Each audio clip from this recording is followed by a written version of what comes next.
Welcome back, ladies and gentlemen, to another edition of Through the Fire. I am your host, Ryan Wickline, and today we're joined by a very special guest. He is an author, ultramarathon runner, and psychonaut, Mr. John Borden. How you doing today, John? Excellent, Ryan. Excellent. We're 36 hours removed from my most recent race, and they really take a toll on the body. So yesterday was a pretty rough day, but today we're back in action. Just got back from a little bike ride, and back to feeling like myself. So love the races, love the competition, love putting my body through hell, and love coming back stronger than ever afterwards. So it's a really good feeling. Nice. So you did a bike ride today to recover then? Yeah, really just wanted to make sure that I felt good enough to move my body. I basically spent all day yesterday on the couch in just straight hibernation mode. And so, taking it easy, have my normal personal training clients and stuff like that. And, if I wanted to work out, I could, but, figured, let me go to a coffee shop. I'll take a nice little bike ride there, stretch the legs.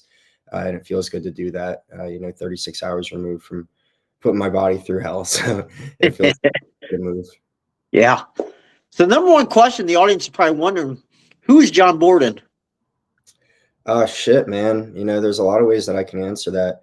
I wrote my book, Your Mindset is Your Reality, based off an experience that I had 3.5 years ago with psilocybin mushrooms that really helped me to redefine myself. And, up until that point, I was someone who was, a high achiever if you looked at me on paper, but was lost in life. I didn't really have much direction in what I wanted to do, really what mattered to me. My values were all over the place. And through that experience, I got to rewrite my story and decide which direction to move in going forward. And so, I recognized the ability to use my story of, getting off of alcohol and cocaine and, whatever else you want to throw into that, because it was a whole mess of shit. Getting off of that and deciding what mattered for myself. And what mattered for myself was pushing my own limits and inspiring other people to ask what's possible for themselves. And so, I continue to push forward in that mission every day, and just try to live in a way that makes people question what they might be able to achieve. I love it. Doesn't it kind of see when you look back at everything that you had that same mentality, except you were using it to go get high or drunk and chase women or something like that?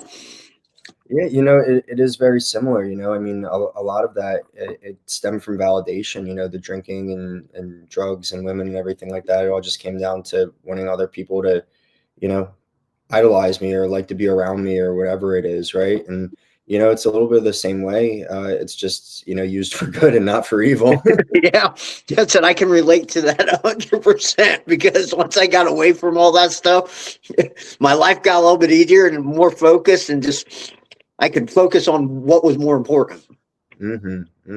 Yeah, most definitely, man. It's a hell of a transition, and you don't realize how big of a toll it's taken on your body, on your mind, until you get yourself out of those habits and kind of redirect. But it's amazing being on the other side. Yeah. What was your rock bottom or turning point moment that showed you needed to change? Oof.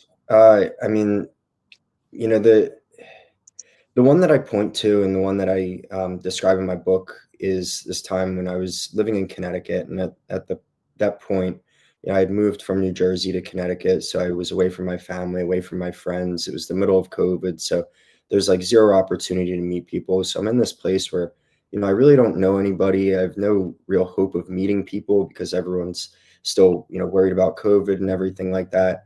And I'm doing a job where, it's supposed to be a managerial position, but due to the situation at that time, it was basically impossible to find employees. So I ended up needing to manage a whole bunch of essentially housekeepers for a hospital system.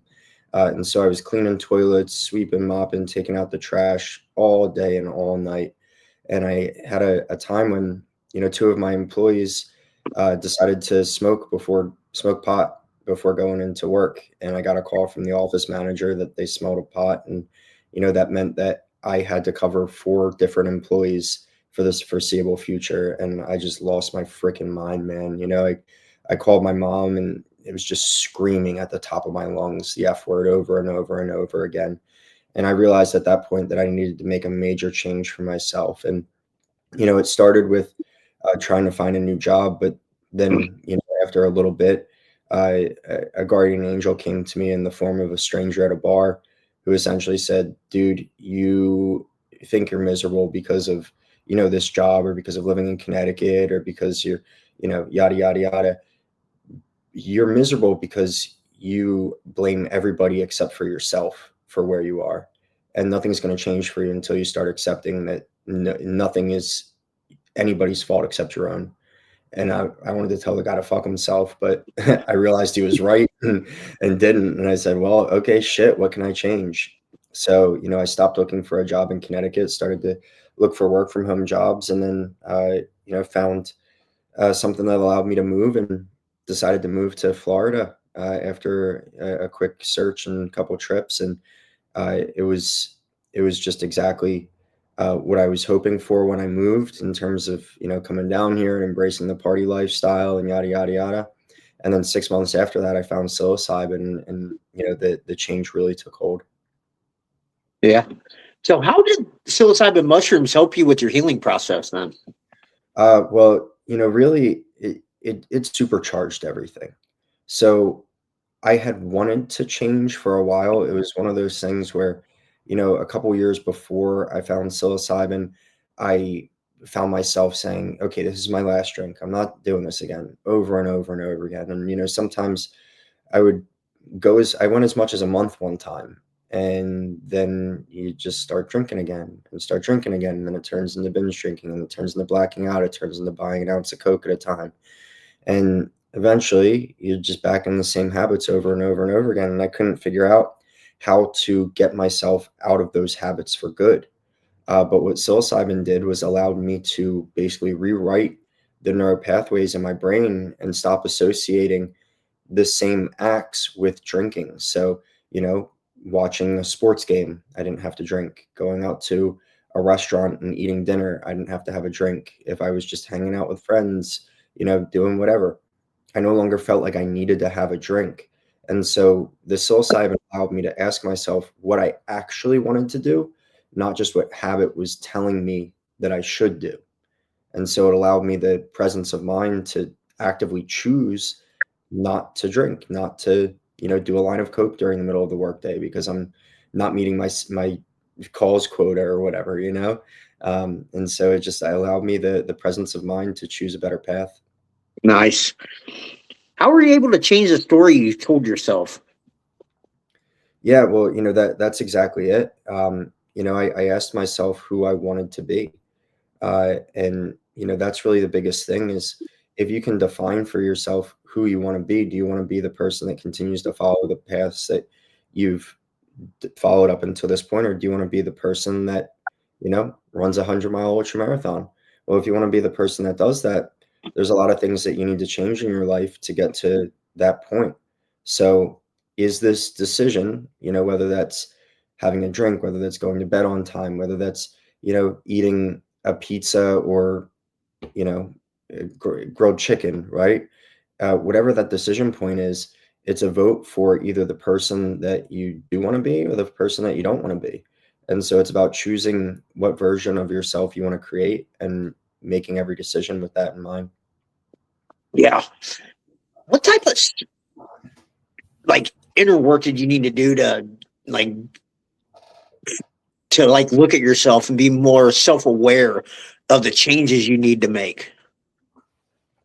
Well, when you're on psilocybin, it really holds up a lens. Are you familiar with Yes. you've done them? Yes. Yeah. Okay. Cool. Positive experience, negative experience. How's it going for you? It was pretty positive, but that was a long time ago. Cool, man. A lot of people use them recreationally, and when I That's what started, it was, more recreational when I used them. But I mean, yeah, you have a coming to God moment at hmm times. yeah, most definitely. And the thing is that, like, so many people, they'll use them recreationally, and they'll have that, like, that moment where they're realizing major things about themselves or the universe, and their friends are like, "Oh my God, dude, you're tripping so hard. You must be like freaking out right now," right?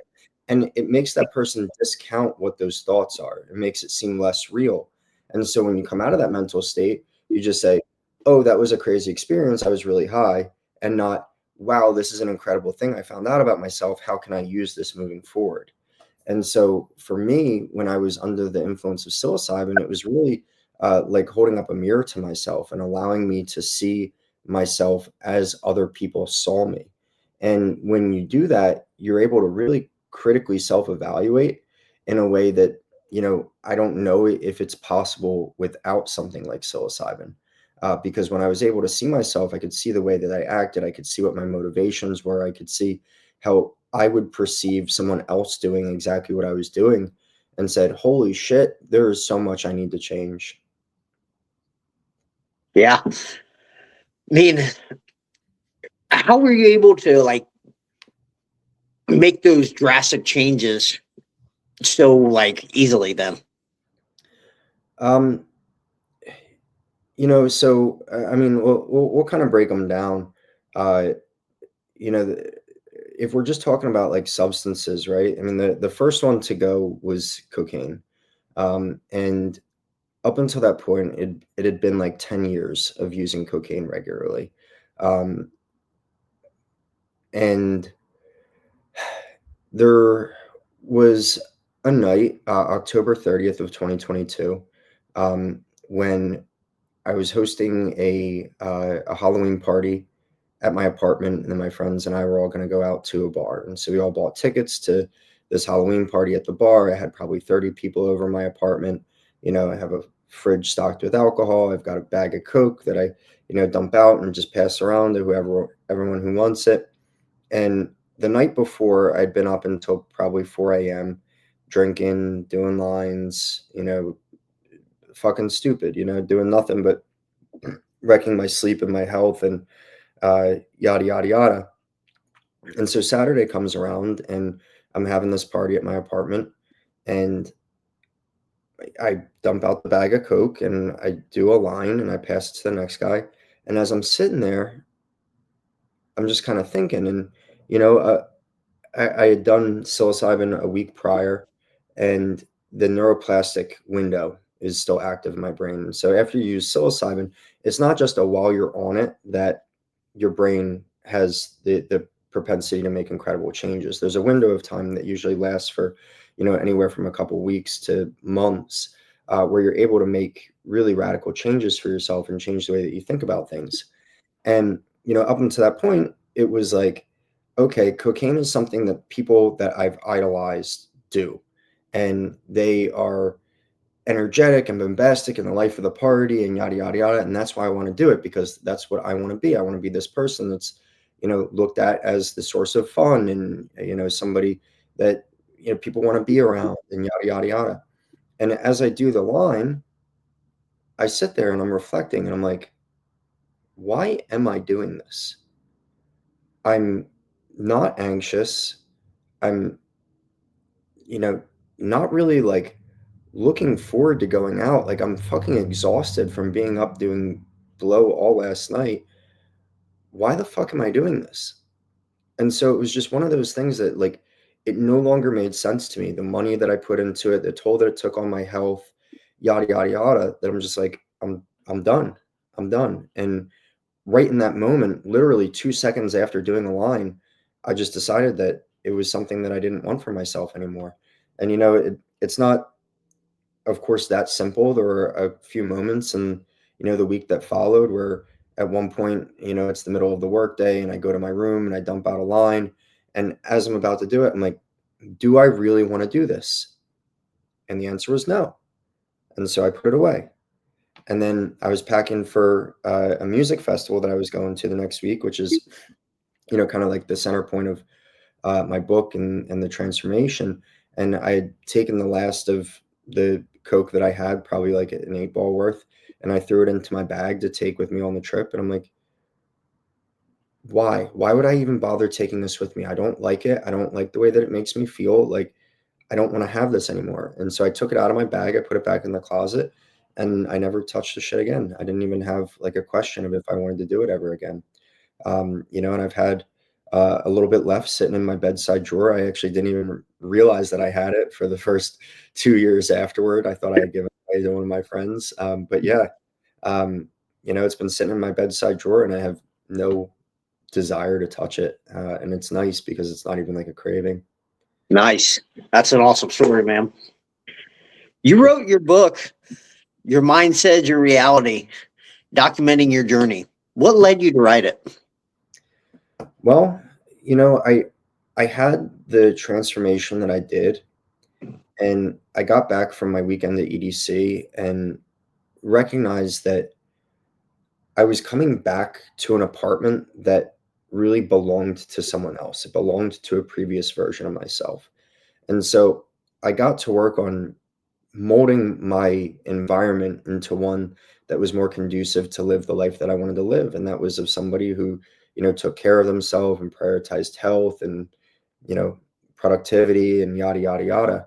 And after like a week of just completely flipping my life around in my environment, I said, holy shit, this is such a fucking incredible transformation that I need to tell people about this, because if this is possible for myself just by, eating some mushrooms and being open to changing when I'm learning about myself, there's no limit to how this can help people from a positive standpoint. And so I decided that, to really get people to understand the type of transformation that I went through, it wasn't something that I could like line out in social media clips or really talk about in any format that was shorter than a full book, because it really took that level of explanation to dig into the who, what, when, where, why, and how of what happened between my ears. Because like the title suggests, your mindset is your reality. Nothing actually changed in my life between the moment that I started eating psilocybin and the moment that I got back from EDC. But at the same time, everything had changed because I decided to look at life differently. And so that's where the title comes from. And that's where the inspiration comes from is, just that by changing the way that you look at the world, you look at yourself, you can completely change your world. And it's a really beautiful thing, man. Yeah, I like that. Like, it is that easy. That shift in perspective can change your whole reality. Mm-hmm. Mm-hmm. So, Yeah. did you change like how you set up your apartment and everything? Like, what type of changes did you go through there to make it more Uh, conducive to the person you wanted to be? yeah. Well, I mean, so there were, a number of different things, just really simple. I got more plants for the house, give some life. I bought like side tables and stuff like that to put stuff that was just kind of like thrown around the apartment. I hung up a bunch of things that were stuffed in the closet. I got my bike fixed, which had been, unrideable for like 3 years and really just required a new tube in the tire. So like I got that fixed. I created shelving out of old records. Um, you know, I optimized a bunch of stuff. I, created specific locations for things such as like chargers and cords and things of that nature, just little things that could just optimize how I was living life. If I looked at something and I said, okay, why is it in this space? Does that make sense for it to be there? It allowed me to evaluate rather than just, okay, I'm just going to put it here and, not think about it for forever. Yeah. What was probably your biggest challenge you faced while you were writing your book? The biggest challenge that I faced was imposter syndrome. When I had the transformation, I knew that it was something that was monumental for me, but I felt like I needed a way to cement it for other people and to make it feel real. Because, when you come back from something like that, it's an understanding that like, yes, I'm different, but how can I prove that to a reader? How can I prove that to people in my life who are maybe questioning if this is real or not? And so the first thing, being sobriety, and California sobriety, and embracing that was kind of the first real win. But then also, jumping into the athlete version of myself, into the community builder version of myself. And so, the story of the book ends in April of 2024, at which point I got an invitation to speak at a conference for the first time about what I discovered about myself on psychedelics. And, it was a really beautiful moment that I'm able to share in the book, of a full circle, kind of transformation. Yeah. What's the biggest takeaway you want your readers to get from it? The biggest takeaway I want readers to get is that they have the ability to change their lives in whatever way they want. If you feel stuck, if you feel like life's against you, it's just a story that you tell yourself. If we really wanted to, you could pack up everything or not even pack up anything and fucking move across the country and change your name and, yada, yada, yada, right? You're not stuck in the life that you're living now. I didn't start running until 26 months ago, right? So just a little over 2 years ago. And in under 2 years, I went from not running at all in 12 years to completing a 100-mile ultramarathon in under 24 hours. So I say that not to self-aggrandize myself, but just to say that you can do amazing things, and don't discount your ability to do something that blows your own mind. Yeah. Like, I see it all the time that people get stuck in, a lot of it's just their mindset and the story they keep telling themselves, the poor pity me. And it's like, we all face challenges. Just play the hand you're dealt and move forward. Mm-hmm. That's exactly it. There's no reason to get upset about like where you are right now, right? Because where you are right now, it's not good, it's not bad, it's just where you are. And so there's acceptance that comes with that. And if you can accept that, then you can decide what to do from here. But if you're stuck in oh, how did I get here? And you just wallow in that all day long, then that's going to take up your mindset and you're going to miss so many opportunities to grow from where you are. Yeah. Like, no one's coming to save you. You're the only person that can make the changes. That's exactly it, brother. What inspired you to start a health and fitness company? uh, Recognizing that I had an opportunity to help other people. When I had my transformation, that was the biggest thing that just kept ringing to me, is that I wanted to do something where I really felt like I was making a difference for other people and I could feel the gratitude from other people and what I've done to help them. And so, as somebody who, fitness has been a part of my life, my whole life, essentially. It took a little bit of a back seat when I was in my party phase, my party decade. But even through all of that, I still never missed the gym. I went to the gym basically every day. Like I was probably 29 days out of a month at the gym, even when I was drinking heavily. And I've developed a wealth of expertise to be able to help people, and so I just recognized that that was an opportunity for me to make a difference for people. I wanted to bring that to them. Nice. What types of services do you provide? Personal training, one-on-one personal training. Though, I try to. I'm developing a program right now that I'm calling the Change Your Fucking Life program, which is essentially 30 days of me working directly with someone, as in me working out alongside them to show them how hard they need to push themselves to really create the change that they want to create. I go through their pantry, through their house, just optimize their environment to make sure that they're set up for success, and really provide a phenomenal starting point for them to be able to embrace that month of complete crazy level effort, and have that reset their barometer for the future. I'm sure you're probably going to break a few people to begin with. What's probably the biggest challenge your clients face? Everybody's different. everybody's different.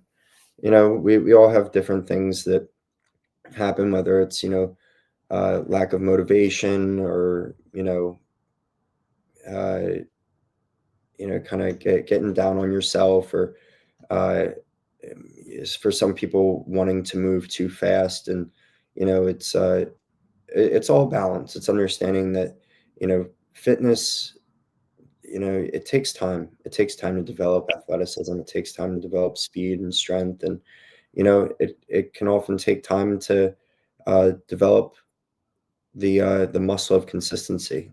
And that's what it all comes down to is, can you show up day after day after day for yourself and just continuously make decisions that point you in the right direction?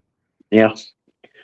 How has your own mindset shift helped you help your clients?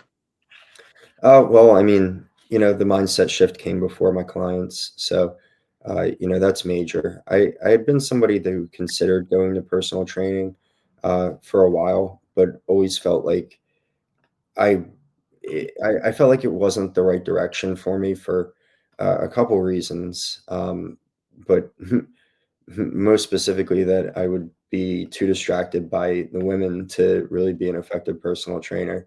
But now I've really taken my attention away from the sexual aspect of the world. I have a wife, and that's all I need. And so, uh, kind of removing my mind from that temptation has been huge, and it's allowed me to be a better trainer and be more present for my clients. Nice. Do you have any tips for the audience to help them shift the story that they tell themselves? Yeah, well, the biggest one, just goes back to what I mentioned before of just deciding who you want to be. If you can create a very, very clear vision for yourself, define what the optimal version of yourself looks like, and just make every decision that you can with that in mind. You're going to end up where you want to be. Nice. Today, you compete in a wide array of physical challenges. Can you tell us about them? Yeah, man. So I got into the first competition I ever did was a Spartan race. Like I said, I hadn't run in 12 years, and I signed up for a half marathon Spartan 2 weeks prior to the race, having barely run at all. And I showed up to that, and I pushed myself through that half marathon with 30 obstacles and excruciating pain, and a level of exhaustion that I'd never felt before. But it kind of unlocked something in me where I was like, "Ooh, this is fun. Let's see how much we can push ourselves." And so, I did a triathlon. 6 months after that, I did um, a uh, well, I did the Spartan in December of 2023. 6 months after that, I did my first triathlon, and then 6 months after that, my buddy hits me up on a Tuesday afternoon and is like, "Hey, dude, I just signed up for this race on Saturday. You want to do it?" Like, uh, what kind of race? It's a 46-mile ultra marathon. I'm like, "You're fucking crazy. I'm in." So I showed up to race day having not run longer than that half marathon, but gritted through 46 miles. And, you know, eh, man, the day after that, I was walking with a cane, and I could barely move. And it was just an excruciating amount of discomfort. Uh, but it allowed me to question, how much more I had to give. And so, I got into strongman. In 2025, I competed in two strongman competitions, won an award at one of them for the grit and perseverance that I showed through it. And also just having a fucking blast dancing and bouncing up and down, getting the crowd involved, and just, having a great fucking time. And then I did the 46 miler one more time in August of this year. And then after that, I got my ass ready for a 100-mile Tampa Bay 100. And so, I trained my ass off for that. I completed that in under 24 hours, which is a pretty incredible benchmark. And then this past Saturday, I competed in a last man standing race.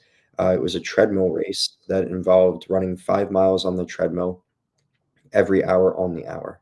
So if you completed the 5 miles in 50 minutes, you'd have 10 minutes to rest, recover, grab something to drink or eat, and then you're back on the treadmill at the top of the next hour. And I went 17 hours and finished in first place. So It's a pretty fucking awesome feeling to be able to do that. Yeah. What was probably the hardest one you did, and why? Uh, that first 46er was definitely the hardest.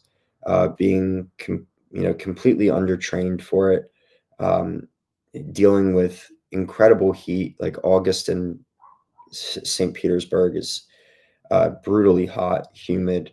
I didn't quite understand how my feet really mattered and the shoes that I was wearing really mattered. And so it created a lot of discomfort in my feet and my calves and my knees and my hips.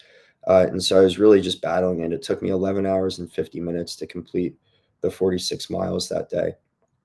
And there was a huge, huge moments of doubt as to my ability to complete it. Uh, but I did. And, when you put yourself through hell and come out on the other side, it breeds so much confidence that you can take on more in the future. Yeah. So what's your next upcoming race you got planned? Well, there's a strongman competition on the 4th of April that I have. Well, actually, let me back up. Um, I'm putting on my own competition slash race on March 14th that I'm calling the Ultimate Psycho.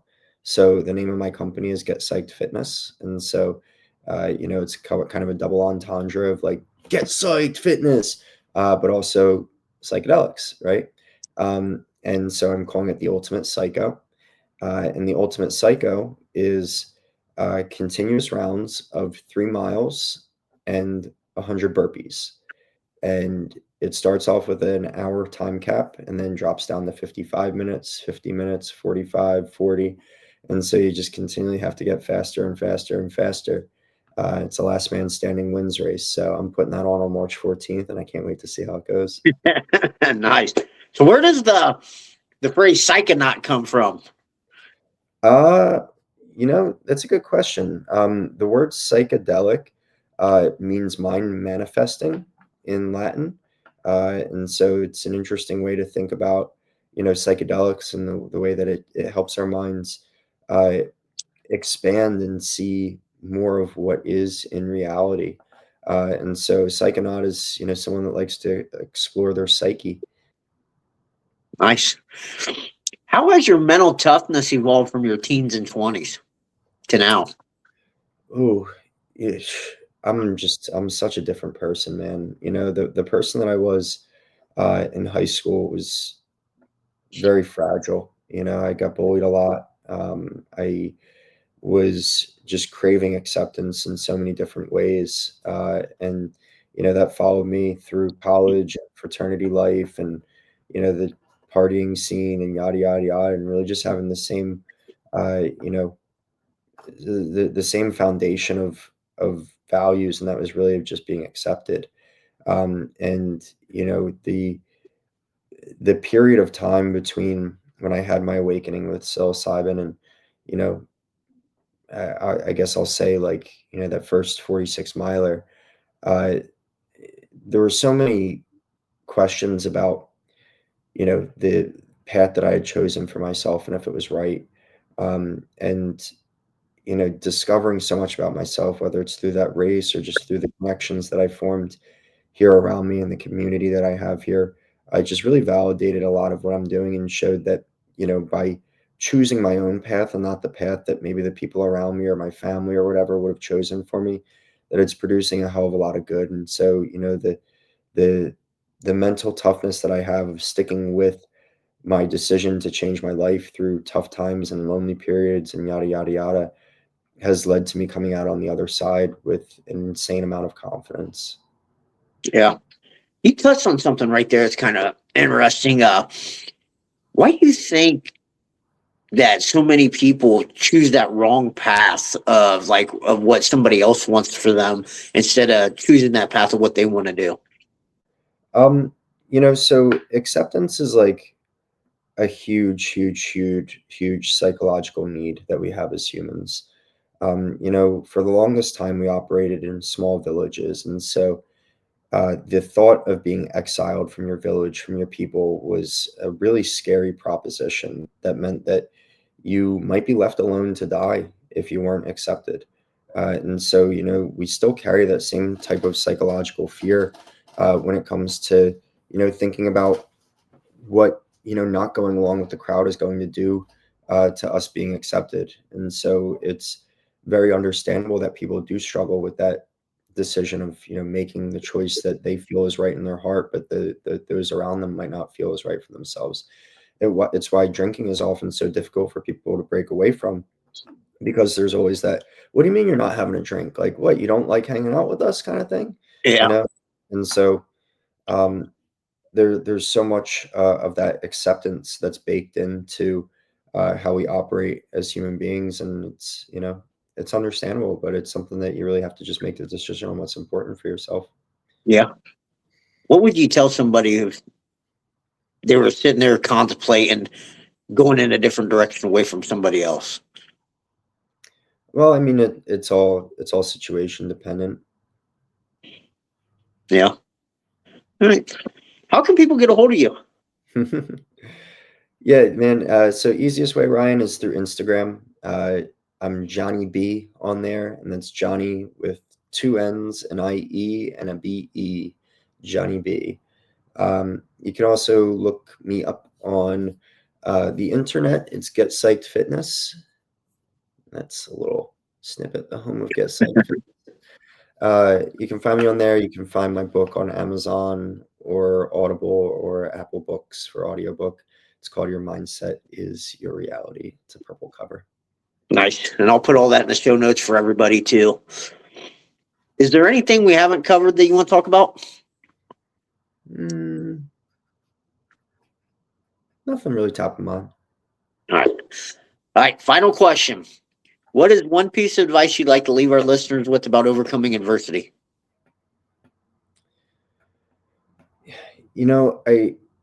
I feel like I've really touched on what I think my biggest philosophy is really, and that's just decide what you want for yourself. We all make decisions that are based on what we think other people want for us and how we think we're going to affect people around us. And it's important to understand how your actions affect people, but it's also important to understand what's important to you and following those things. And so, if you feel like a relationship isn't right for you, but breaking up with someone's going to hurt their feelings, make the decision that's right for you, right? If you feel like leaving a job is going to be difficult, but you really want to follow your dream of doing whatever, figure out what's important to you. Is that safety more important to you, or is following a dream and actually going for something that you think is going to really excite you and light you up important for you? There's all decisions that we make every single day, and the decision to not act is a decision in and of itself. You just have to decide what you really want out of your life. Yeah, great advice. Well, John, I can't thank you enough for coming on here and sharing your insight and telling us your story. Of course, Ryan. It's been a pleasure, brother. Well, guys, that's going to be all the time we have here today. Remember, the only way to get what you want is go through the fire. Bang, bang.